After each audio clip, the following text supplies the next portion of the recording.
मुंबईतील दिंडोशी परिसरात सध्या वन विभागाने बिबट्याला पकडण्यासाठी एक पिंजरा लावला आहे। तुम्ही बघू शकता तोच पिंजरा आहे, पण स्थानिक लोकांचे आरोप आहे की पिंजरा बसवला आहे पण तो पिंजरा सध्या बंद आहे आणि मग बिबट्या आत कसा येणार। दिंडोशीच्या आसपासचा हा परिसर बोरीवली राष्ट्रीय उद्यानाला लागून आहे, त्यामुळे या भागात अनेकदा बिबट्या फिरताना दिसले आहेत। लोकांमध्ये याची भीतीचे वातावरण आहे।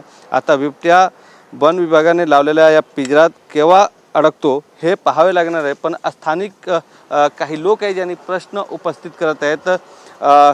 विजू बोरा आहेत सध्या आमच्यासोबत। काय सांगणार तुम्ही, इथे वन विभागाने पिंजरा लावले आहेत पण सध्या पिंजरा बंद दिसत आहेत, तुमचे काय आरोप?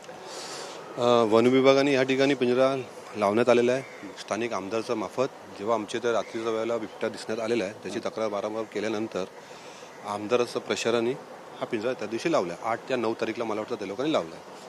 लावल्यानंतर त्याच्यामध्ये एका जानवर त्या हिशोबाने ठेवला जातो की तो अट्रॅक्ट घेऊन तो पिंजरा आतमध्ये बिबट्या आतमध्ये येऊन त्याला जमा करू शकतात। मग काही 2 दिवसानंतर आम्ही बघतोय की आम्हाला वाटलं की पिंजरा लावला आहे, वन विभाग त्याच्यावर लक्ष देते, वन विभाग याच्यावर काहीतरी सिरियस दिसते। परंतु आम्ही काल जेव्हा बघितला तर ह्या ठिकाणी असा काही जानवर दिसत नाही ज्याच्याने तो अट्रॅक्ट घेऊन पिंजऱ्यामध्ये येईल। आणि हा दरवाजा सुद्धा कालपासून बंद आहे, म्हणजे आता आम्ही सुद्धा काल बघितलं बंद आहे।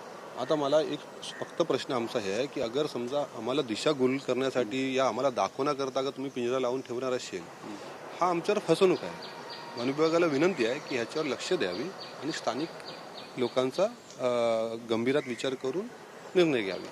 ठीक, हा तोच पिंजरा आहे ज्याचा मेन जो दरवाजा आहे जिथे बिबट्या आतमध्ये जातात, सध्या तुम्ही पाहू शकता हा बंद आहे आणि याचवर स्थानिक लोकांनी सध्या प्रश्न उपस्थित केले आहेत। व्हिडिओ जर्नलिस्ट अजय मोहितेसह गोविंद ठाकूर, TV9 मराठी, मुंबई।